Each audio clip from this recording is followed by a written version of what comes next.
right, folks, 800 horsepower is here. You got our F-PACE SVR in the background here, and we have broken the 800 horsepower barrier on that car. You probably saw in some of our more recent videos that we had managed to hit 750 with the Harrop supercharger, our carbon intake, water methanol injection, all the other goodies that we've been offering for a while, including our ECU tuning. We also started to notice on our data logs and our dyno runs with that setup that there were some things that we noticed that Chris felt were maybe indicating that we were starting to run into issues getting air in and out of the head. So, you know, on a stock supercharger, stock boost levels, the cams really aren't going to be an issue and they'll work just fine. But as we start to try and push more and more air in and out of each combustion chamber, we do start to run into limitations for what the stock cams will do. So we've worked with a very well-known cam supplier, and we've manufactured a full set of billet camshafts for the 5-liter engines. These have got moderately higher lift and moderately higher duration than the stock cams. So Cass will do a little close-up for you and show you the difference in the lobes here on the intake cams here and on the exhaust cams over on this side.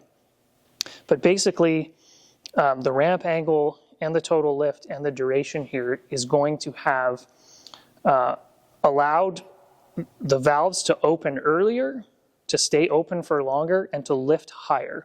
So if you come down to this angle here, you can see, and these are the intake cams, you can see that the lift on the lobes on our cam is significantly higher. And then you can also see this is quite a sharp point. So being higher but also being slightly wider here means it's not only lifting the valve higher, but it's opening it earlier and keeping it open for a higher duration, which is going to allow that additional airflow. Exact same thing is going to be true on the exhaust cam, which is here. So you'll see the same thing there.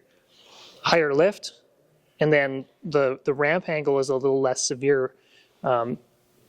Basically, more angle out this way means that that valve is being pushed open earlier and staying open for longer on the backside.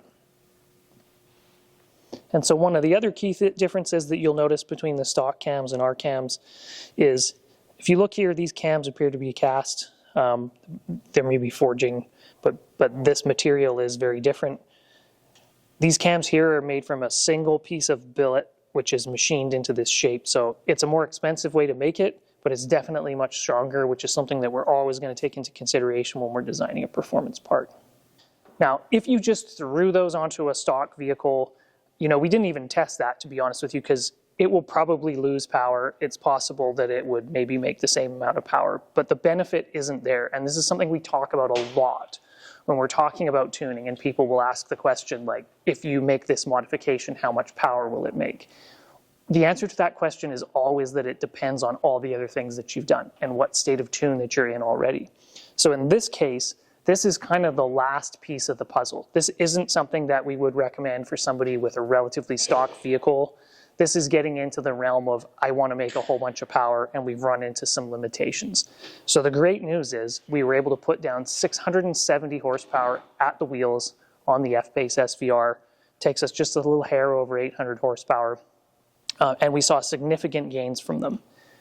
However, not when we just put them in the car and put them on the dyno. So in order to make these work, you also have to make a number of edits to the ECU tuning file to the cam timing and the cam timing on the exhaust cam in particular.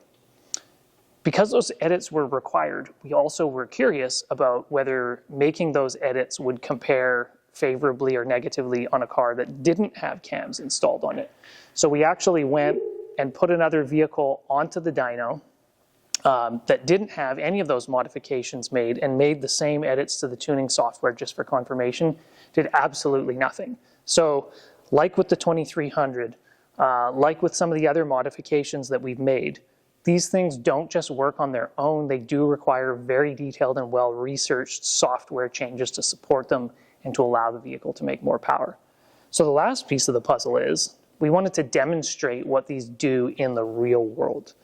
We wanted to demonstrate what 800 horsepower looked like. So we rented the drag strip out for a day. We hustled ourselves down there, the whole team. It was a bit of a panic. We had various things go wrong, including stolen parts. engine issues on one of our other vehicles we were taking down. Everybody pulled out all the stops. We got there. Chris took the car down, the SVR down the drag strip once for a little installation run, just make sure everything was looking okay. First run of the day when he went to get after it, and we snapped a drive shaft.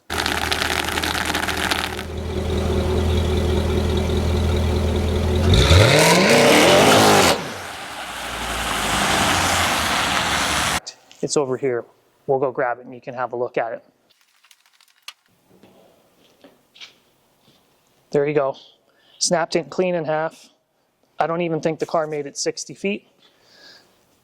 So when you're making 800 horsepower, 750 plus foot-pounds of torque on one of these things, you want to go to the strip, you're going to need drive shafts. So no prizes for guessing what product we're developing next. Those are on the way too.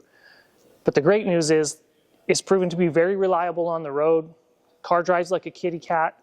The cams aren't lumpy at all at idle, so you can still cruise around in a parking lot. You wouldn't even know the vehicle's been tuned. But 800 horsepower is here.